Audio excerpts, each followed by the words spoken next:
que a respiração ela é diferente? Por que eu estou falando de respiração aqui? Nós não estamos falando de piscar os olhos. Por que a gente não está falando de, sei lá, fazer careta, piscar os olhos? Porque a respiração ela tem essa função dentro do nosso cérebro, é uma conexão única entre o automático e o voluntário e o consciente. Entre acontecer de uma forma completamente involuntária e de uma forma voluntária também. E essa coisa, tipo, não sei se existe outra coisa hoje que tenha esse tipo de conexão dentro do seu cérebro. Eu não conheço. E na neurociência, pelo que eu sei, eles também não sabem. É uma função única que existe, é a nossa respiração.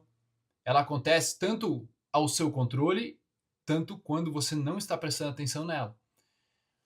Então ela faz essa ponte entre o consciente e o subconsciente. Vocês entendem? No momento em que você assume o controle, você respirou, você está mexendo na parte do cérebro que comanda a respiração, chamado Pre-Buttsinger Complex.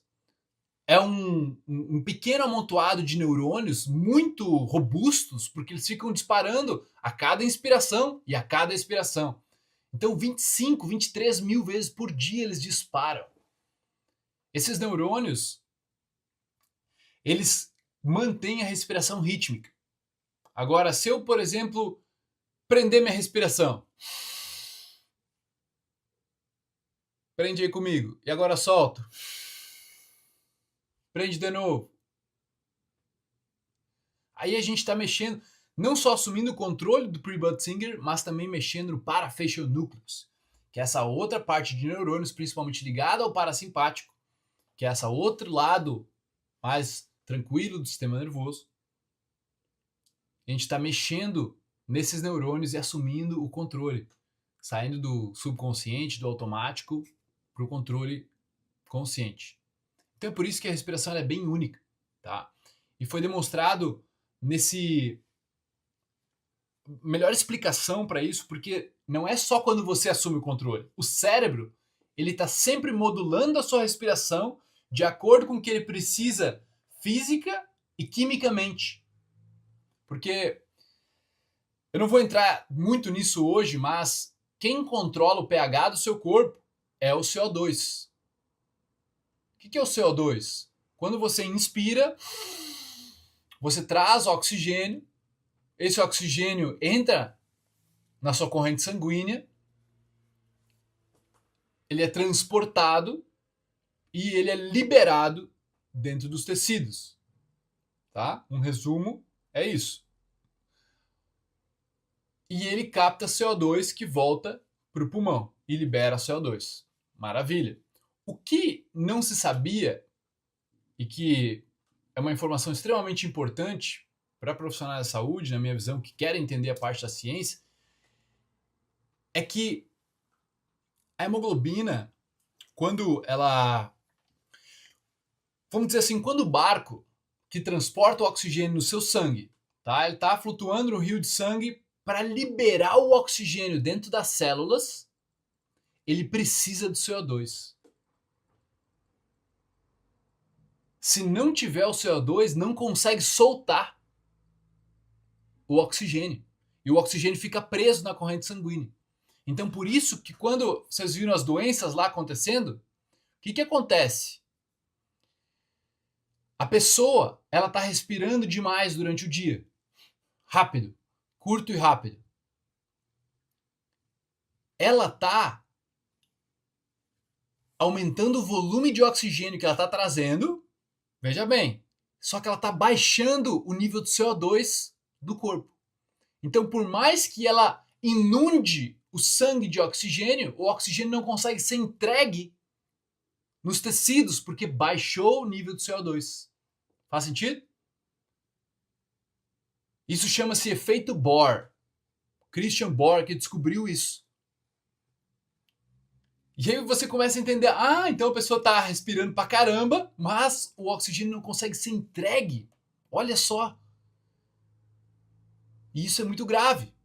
Além de o CO2 ser um vasodilatador. Então, quando ele está no seu equilíbrio, que é mais ou menos 40, a pressão de 40 miligramas de mercúrio, quando ele está no equilíbrio, as veias, as artérias e até os canos maiores, digamos assim, do seu corpo, eles estão dilatados.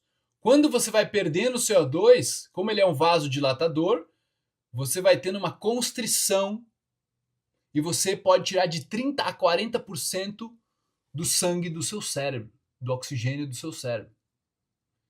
Então pensa nisso, a pessoa hiperventilando, respirando pra caramba, e o oxigênio não consegue nem chegar. E não só o prejuízo.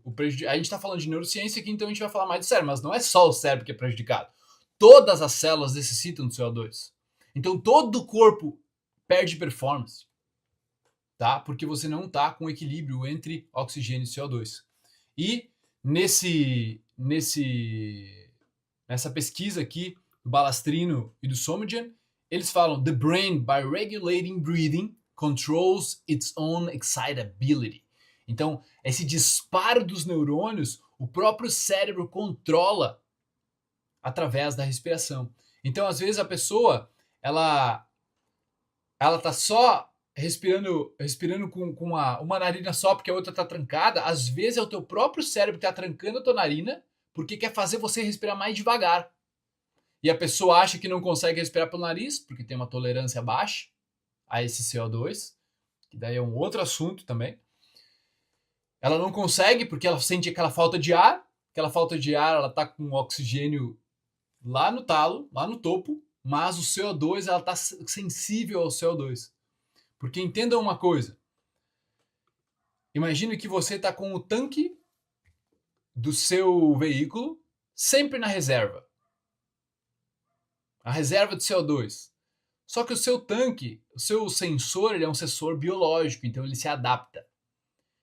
Então imagina que o seu carro está sempre com a luzinha ligada, aquela luzinha de bota combustível. E é assim que a pessoa fica.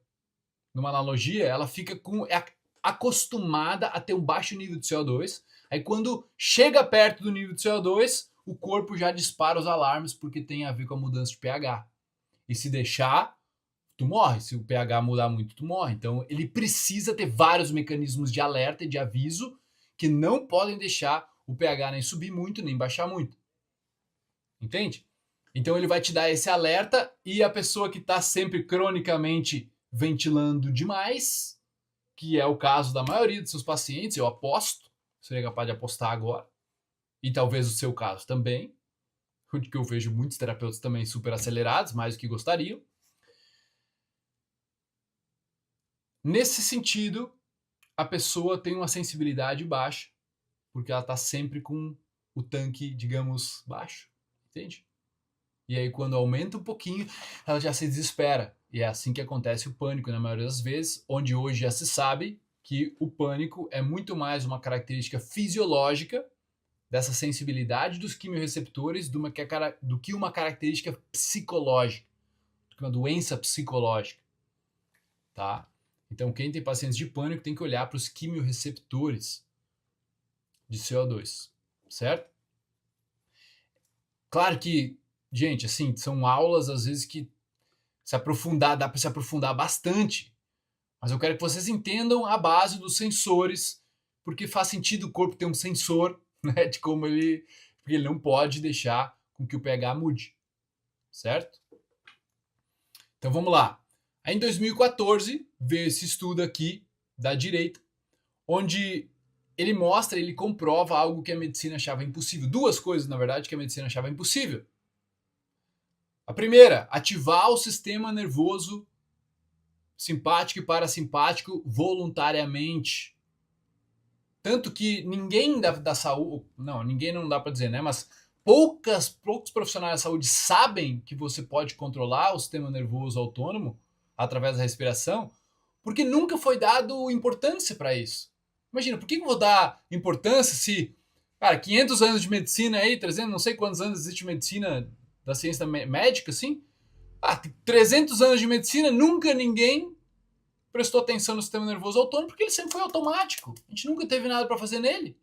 Não existe remédio hoje que, por exemplo, te coloque no parasimpático direto. Só existem remédios hoje que dopam o simpático, que é o caso do Rivotril, por exemplo, tá? Quando eu mostrar as imagens do sistema vai ficar mais claro, tá? Mas aqui nessa pesquisa eles revolucionaram, reescreveram os livros de medicina e eles descobriram também que você é capaz de ativar o seu sistema imunológico através da respiração, liberando a adrenalina, tá? Com a liberação de adrenalina, ali como eu fiz na respiração curta e rápida antes para vocês, tá? Então, se comprovou aí que a gente consegue então regular o sistema nervoso. Então é tipo assim, ninguém tinha acesso à sala de comando emocional do cérebro. Então, se ninguém tinha acesso, ninguém nem tentava ter acesso, a porta estava sempre trancada. Então, nem vamos prestar atenção nisso. Mas no momento em que você descobre, caramba, com algo que é de graça, só eu posso fazer em mim mesmo, que é a minha respiração, com o ritmo da minha respiração, eu posso regular o ritmo do sistema nervoso. Caramba! Que é isso que eu estava mostrando para vocês aqui no gráfico. Então, isso é uma descoberta fenomenal para mim, uma das maiores descobertas da neurociência do último século. Tá? Aqui está o sistema nervoso, à direita aqui o simpático e à esquerda o parasimpático. Então, eles controlam basicamente todos os órgãos. E é o sistema nervoso que vai dizer o que vai estar mais ativo, o que vai ter mais. Basicamente, você pode pensar assim, o que vai ter mais sangue, o que vai ter menos sangue. O que vai estar mais ativo, o que vai estar mais inativo. Certo? Inclusive, por exemplo, hiperventilação pode ser um grande fator para homens que experienciam disfunção. Às vezes o homem tem disfunção porque ele está hiperventilando durante o dia e dormindo com a boca aberta durante a noite. E aí ele está se entupindo de remédio, enquanto a respiração dele é quem está fazendo ele não conseguir ter a ereção, no caso. E da mulher da mesma forma, porque a mulher daí não consegue relaxar, ela não consegue ter a lubrificação. Tá? Uma curiosidade é que a gente só consegue, digamos assim, ficar excitado como seres humanos se você estiver relaxado. Qual é o sistema de relaxamento? Parasimpático. Agora bota uma arma na sua cabeça do seu marido, do seu namorado, e agora fala, ó, vocês dois agora tem que ficar excitado imediatamente, senão eu vou matar vocês. É impossível, você não vai conseguir, por causa do sistema em sobrevivência naquele momento. Faz sentido, gente? Da mesma forma que a gente não consegue comer direito se tiver uma pressão muito forte. Imagina uma arma apontada para sua cabeça e você tem que comer, degustar da comida. Entendeu? Por quê? Porque são atividades parasimpáticas. Mas é no simpático que a gente chega ao orgasmo, por exemplo. Olha. E não faz sentido na experiência de vocês? Quando a gente está chegando lá, é o momento do clímax, é onde o coração acelera, onde tudo acelera, né? E a gente chega lá. Tá? Então vão assistir mais aqui 40 segundos desse vídeo, então prestem bastante atenção.